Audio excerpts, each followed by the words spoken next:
Okay, my name is Speedie. I live in London, have done for the last 11 years. I call it my home, and I run a vintage furniture and collectibles, including also lots of audio equipment store on Redchurch Street. I've watched this area develop over the last 10 years, and before I opened up my own store, I was working for another person in a couple of vintage clothing stores just off Brick Lane, so I kind of got to know the area very well as a really good, vibrant, trendy, interesting shopping district of London, and it was perfect to open up my store somewhere near to here, which is why I'm now on Redchurch Street. Brick Lane hasn't really changed all that much apart from becoming a little bit more commercial than it used to be, but it always generally has been anyway.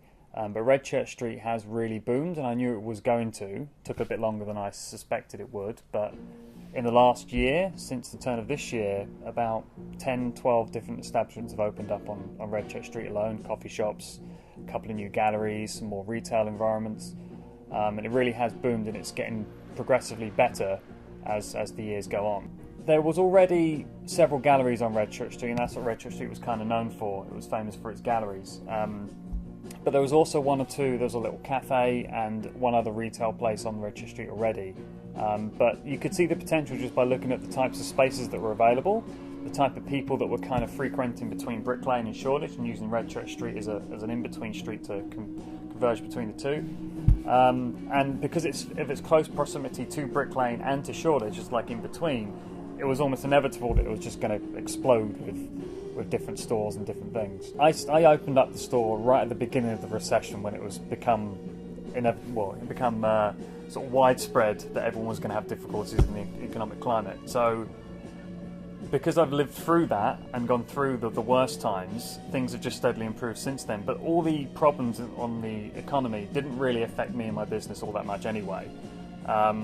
In a way, people were thinking, okay, maybe we should try and look for things that are slightly cheaper than we would have done, as opposed to trying to go for something that we really, really want that we can't actually afford. So yeah, to me it doesn't really bother me, it didn't really affect me all that much. Well, Redchurch Street this year, like I said, there's already been lots of new places that have opened, which has made the street better and more vibrant and more interesting to be, and trade has definitely improved because of that.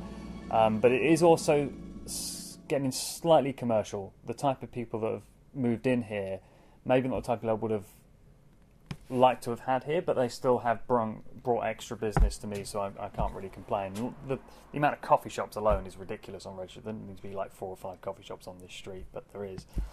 But it's good, but it's just going to get steadily better and better to the point where Redchurch Street might even turn into the new Brick Lane, but it's going to be several years before that happens. But that's always a possibility that it could turn like that.